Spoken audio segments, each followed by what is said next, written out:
first, writing coach Lisa Hase Jackson will talk about some of the do's and don'ts of effective writing. And I'm going to ask you to mute yourselves until our Q&A session at the end of Lisa's presentation. Lisa is a former resident of Kansas. She had the misfortune of moving away from our wonderful state. And she currently lives in Charleston, South Carolina, but has wisely decided to be a member of Kansas Authors Club. Lisa's debut collection of poetry, Flint and Fire, was selected by Jericho Brown for the 2019 Hillary Tham Capital Collection Series, an imprint of the Word Works in Washington, D.C.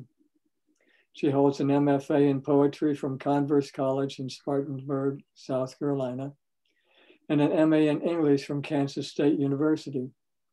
A full-time writing coach and workshop facilitator, Lisa is editor-in-chief of South 85 Journal and founding editor of Zangara Poetry Review. Lisa, why don't you tell us a bit about Zangara and then go ahead with your program. Sure. Zangara Poetry Review is a project that I started in 2010. First, I started it just as exploring poems by other poets that I would feature on the site and then write a little something about it. But then I started soliciting poems from just anybody who wanted to submit. And I continue that project. I was doing a poem every single week. Currently, because I am juggling quite a few projects at the moment, I am taking submissions that I personally solicit. And sometimes I will ask, I will just directly ask people if I can have a poem from them, and then I will feature that on the website. My goal with Zangara Poetry Review is to get back to the one poem per week, probably next year.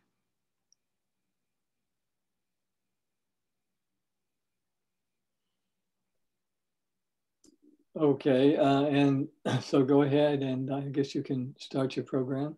Okay, thank you all very much for inviting me to join you and to, provide a program for today's meeting. I'm very honored, and it's very nice to be part of, a group that's in Kansas. I do miss the Midwest terribly.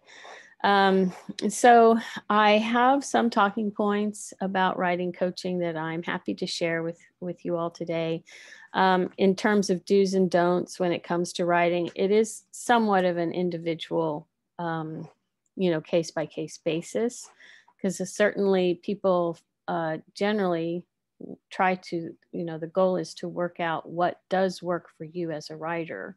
And sometimes that means trying on other exercises and other practices on for size and seeing which of those feel comfortable, which of them need altering, and which of them maybe just don't work at all. So generally speaking, people come to me when they're having trouble writing, most often writing consistently, and also having a difficult time finishing a project. So my recommendation is always to write for 5 minutes a day. Just keep it at 5 minutes, and anything counts. If you write an email, that counts. If you research, that counts. If you sit at your desk with your pencil in your hand and a blank sheet of paper in front of you, that counts. If you are reading, that counts. So it's a very, it's a broad interpretation of what writing is, because all of those things are involved with writing. All of those things have to happen in order for writing to occur.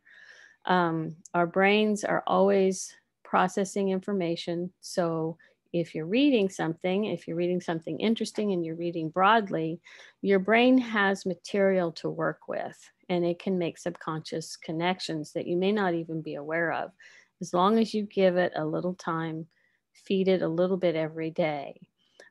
It's surprising what will happen, what your brain will do for you while you are busy with such tasks as, doing the dishes. How many times have you had an idea when you were standing in the shower or when you were driving? So feed the brain and create the habit, and always know that 5 minutes a day is enough. And more often than not, 5 minutes turns into 20, 30, maybe 40 minutes. But that is not the goal of the 5 minutes. Allow the 5 minutes to be 5 minutes. And at the end of the day, when you're reflecting, you can say, yes, I wrote for 5 minutes a day, and you can fall asleep knowing that you are doing what it takes to pursue your goal, your projects. Let's see, make sure that I said that research counts, all writing counts, reading counts, sitting at your computer with a blank screen counts, sitting at your desk with a pencil and a sheet of paper. Those all count as writing for 5 minutes. This also keeps the pump primed, so to speak. It tells your brain that you are ready to write. It tells your brain that 5 minutes is enough. What often happens with writers is I've often heard, and I've had this feeling myself, is I feel like I can't sit down to start writing unless I have the whole day to do it because I want to finish a project. And that has never worked for me. Not unless I'm really close to having it done. And if you think about a sculptor, they chip away at a block for ages before the shape emerges, right? And you have to chip and chip and chip before the large pieces start to fall away. It's the same way with writing.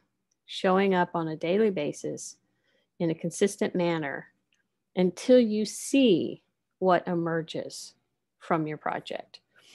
So that is the goal of the 5 minutes a day practice. It also helps you keep your thoughts positive. Instead of being angry with yourself because you didn't get around to writing, which of course you didn't do because you thought you had to spend the whole afternoon on it, or even an hour, you can now say, well, I did spend 5 minutes of my time today on my project, and I can feel good about that. And that's just a much more positive way to be. And I think by now everyone knows the power of positive thinking. When writing, write without editing. It's very, very tempting for writers, particularly writers who have been writing for a long time or who have a background in writing, to edit as they go. This really sabotages the process for most writers. I know that there are some writers who find that very effective. And if that's the case for you, then disregard this. But generally speaking, especially in your first drafts, especially with new work, even in revising in terms of development, resist the urge to edit as you go. Engaging the internal editor is pretty toxic to the creating and revision process. Remember, revising is writing.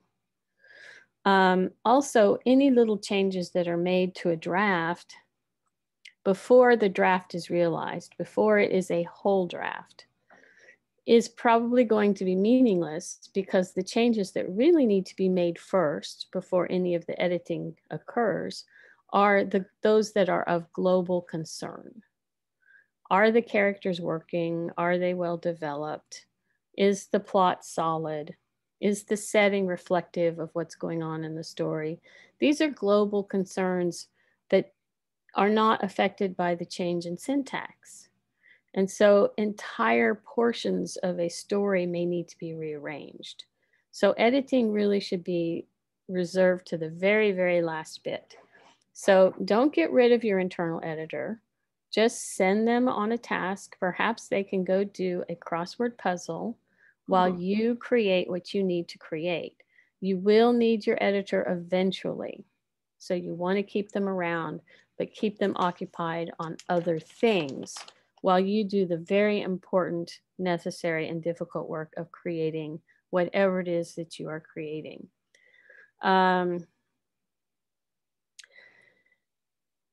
So draft with joy. Leave the internal editor at the coffee shop with a crossword puzzle. Do your very best not to be concerned with publishing. I think very often another way to sabotage our process is to start thinking about how this is going to be, how it's going to look when it's finished, and where to send it for publication, and how great it's going to look. There's no way to predict the market. That is, that is the mystery that keeps many people very busy and also often very depressed. So keep the focus on what's before you now, the work that you're working on. Thinking about publication invites two other toxic ideas into the process. One is perfectionism, because for something to be published, it has to be very polished. And if you're in the draft section and you're hurrying yourself into being perfect in your writing, it's going to likely create frustration and likely interrupt the process. At very least, maybe even cause you to cry or be very angry. The other toxic thought that comes to mind when thinking about publication is the comparing yourself to other people, comparing your writing to those of writers who have been published, who may have published something really good, or it may not be that good. But anytime comparison enters the equation, you have this situation called, you may have heard, compare and despair. You can only compare your writing to your writing, and you can only compare your current draft to your previous draft. So, of course, as writers, many of us do aspire to become published, maybe in an article, maybe in a magazine, a literary journal, maybe an entire book. Nothing wrong with that. No one's saying that you shouldn't aspire to publish. However, those aspirations have their place in time. And if they are introduced too soon into the process, they can sabotage the entire project. And if you can even manage to get over the sabotage, they can make it very, very difficult and make it feel like you're working in quagmire, rather than on solid ground. So write with joy, focus on what you're writing on now. Allow your writing to become what it wants to be. Allow your writing to emerge. If you're writing a poem, for example, and it just speaks essay to you, go ahead and go with the essay. Don't try and impose an artificial form on something just because at some point in time you said to yourself, I want to write a poem. Maybe the subject matter isn't meant for a poem. Maybe something about the subject is saying, I am an essay, or I am a short story, or I am an article. And that's okay. Go with it. You never know. Part of the revision project, part of the revision process can include changing forms. If a poem doesn't seem to be working, very often I've told people, okay, we'll go write an essay that has this idea as its central point. And they'll write the essay, and then they can come back and now they know what their poem is supposed to be, and they can write the poem. At one point, I had a student who was having a very difficult time writing an essay. So I said there was something about her style of writing that made me tell her, and she's the only person I've ever done this with, go write a poem about this topic. There was something about the process of writing a poem about the topic that allowed her to then come back and write an essay, several page essay at that. And there was something about the poem form that allowed her to sort out her thoughts in a non-overwhelming way, to get to the essence of the essay, and then to use that as a skeleton to develop a full-blown essay that was really quite good. So changing forms is a great way to find out what your writing wants to be, or to help it become what you thought it was going to be in the first place.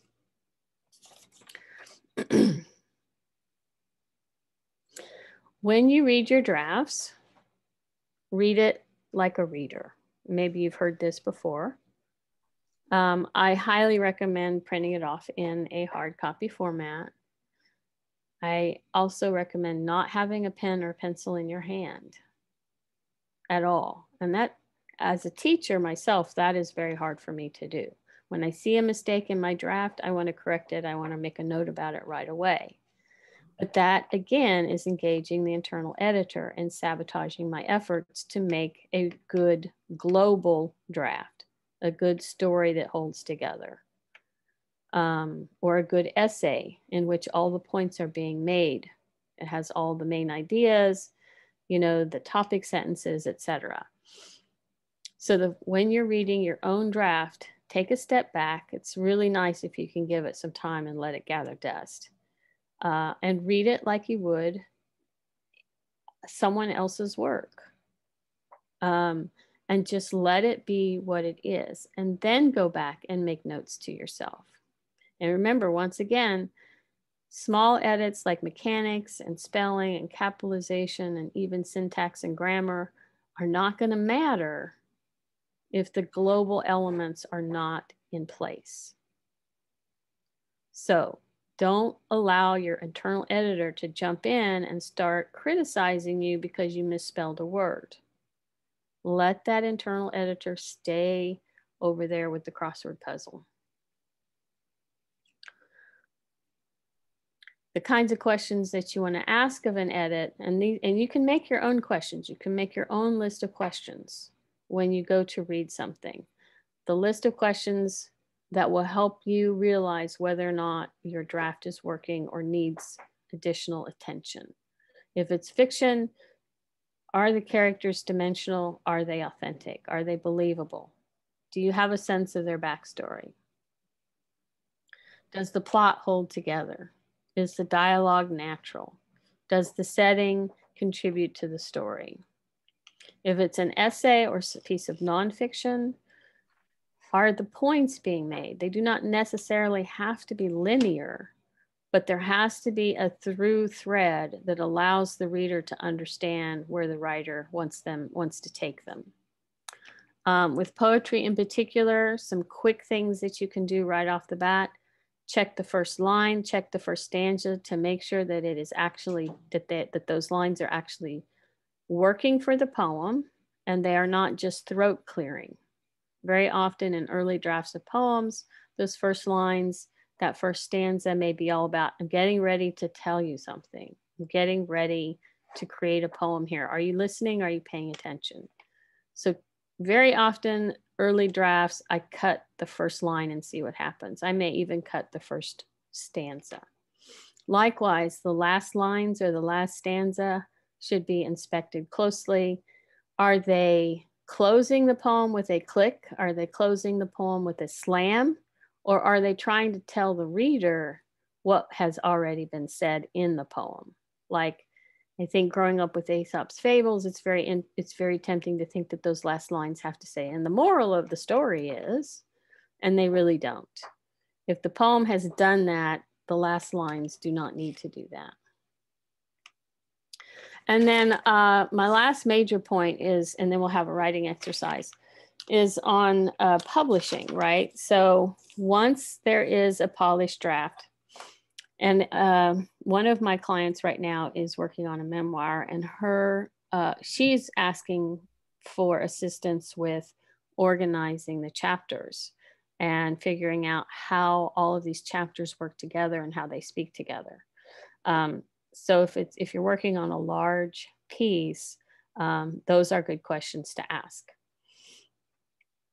Once, well, of course, with editing, let me step back just again, once more thing. With editing, when you do go to revise and you're starting to get close, if you have readers who can give you objective feedback, that is also obviously very helpful, because there's just some things in your own writing that you'll never, ever notice because you know what is supposed to be going on. And in your mind, you know the backstory. But as you probably know from workshops in your own past, other readers will look at it and say, I don't understand what's going on here. And that is some of the most valuable feedback you can It's like, okay, this section definitely needs some clarification and I need to make some connections here, whether it's, you know, something like an unclear pronoun, or it's the way the reader is being moved through space. You know, I don't understand what's happening here because I don't know, where did this guy come from? I don't understand where they are or when they are or how they are. Those are all really wonderful, helpful kinds of feedback. So once you have done the editing and the revising and you feel like it's time to send something out into the world, send to, you know, try to have a diverse list of places to send your work to.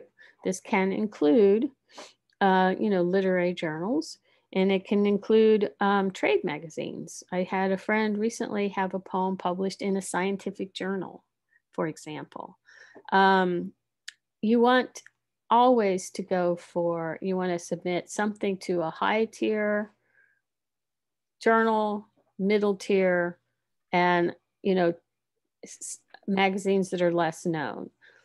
There is so much room out there to become published. And I know everybody rushes to the, you know, the New Yorker or whatever, or Prairie Schooner, or, you know, for poets, the Poetry Magazine, or Copper Nickel, or Crazy Horse, or any of those, you know, considered top tier literary journals. They get thousands and thousands of submissions. That doesn't mean you shouldn't send to them. You absolutely should, because your work is worth it. And it gives you a great deal of confidence just to send to magazines that you don't think would take your work, because you never know.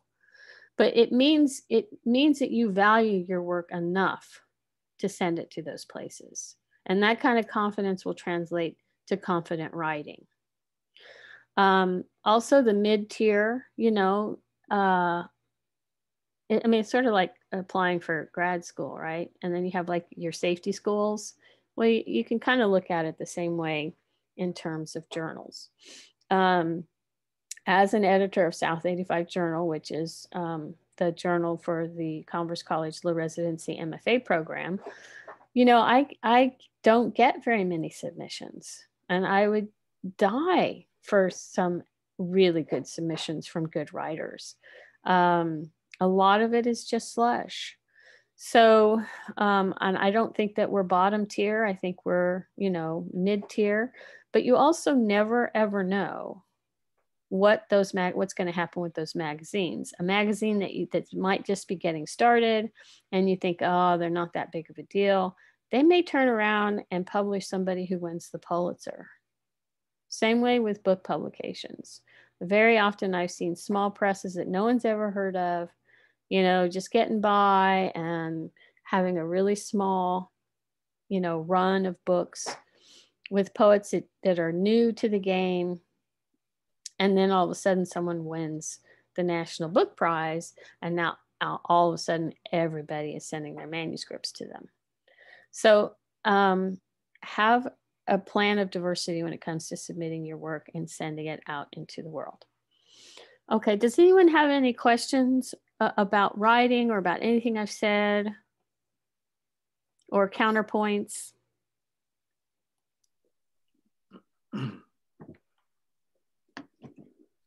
I just wanted to comment. I was struck by your broad interpretation of what counts as 5 minutes a day. Even writing emails or sitting with a pencil and, you know, jotting something and then just wadding it up into a ball, and suddenly you have a toy for your cat to play with. And even reading, just feeding the brain. You don't know how much guilt that helps to dissolve, knowing that, well, there have been days when I've actually, you know, written for 5 minutes, but it was an email, or, you know, it was a series of, you know, comments to Facebook posts. or something like that.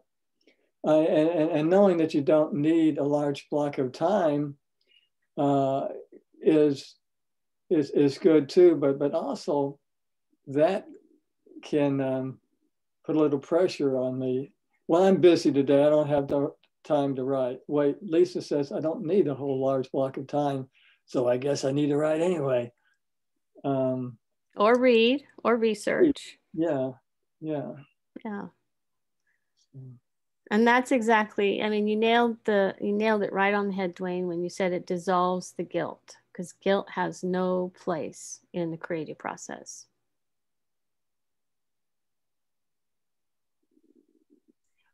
I just wanted to thank you for all your comments. They were excellent.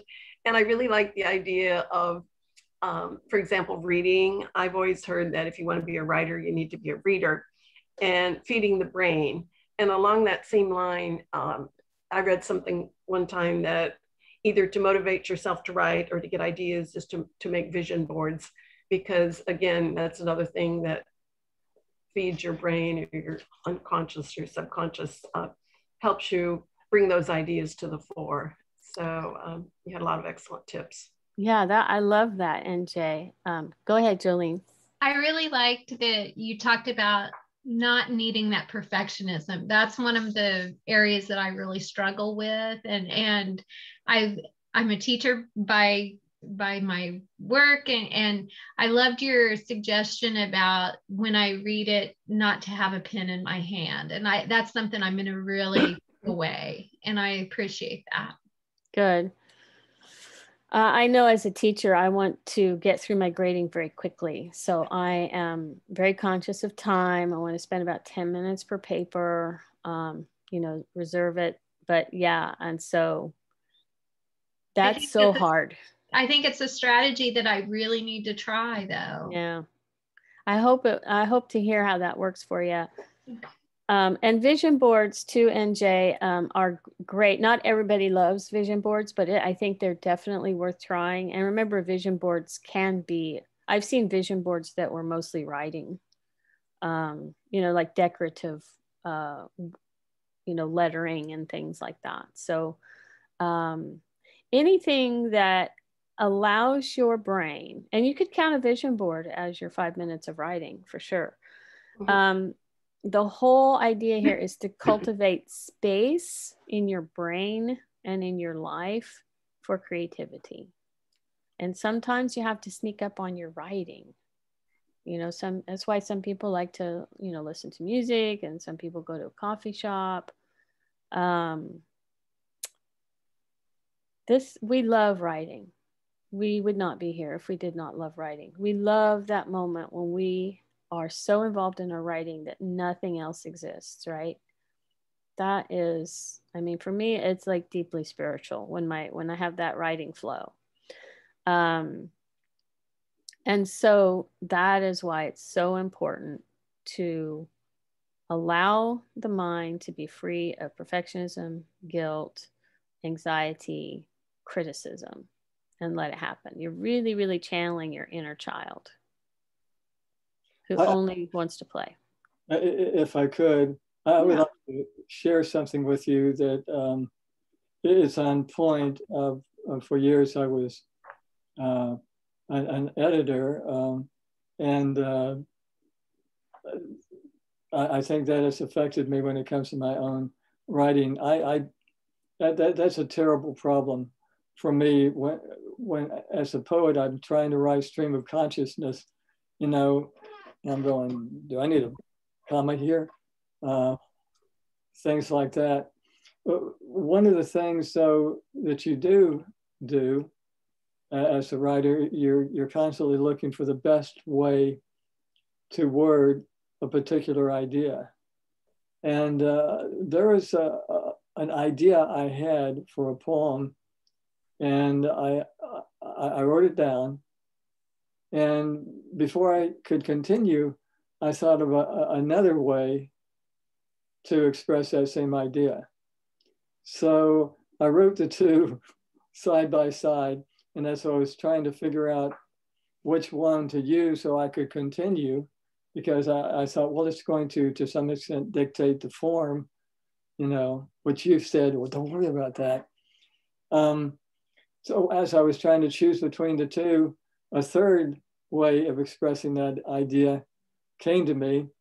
And I decided, well, you know, someday I might follow up on this idea, but right now I'm just going to have fun with this problem I've created with myself. and so I wrote this, and it's entitled Flight. When you take flight, travel light, you might avoid unnecessary fights. Better yet, travel light when you take flight to avoid unnecessary fights. Or to avoid unnecessary fights, travel light when you take flight. But I prefer unnecessary fights take flight when you travel light. So wonderful wordplay. Lovely. That sounded like so much fun. It sounded like you had a good time doing that. Yeah. And if you're having fun, your reader will have fun. I have two ideas on that. And in terms of, like, we all probably know how important good metaphor can be to good writing.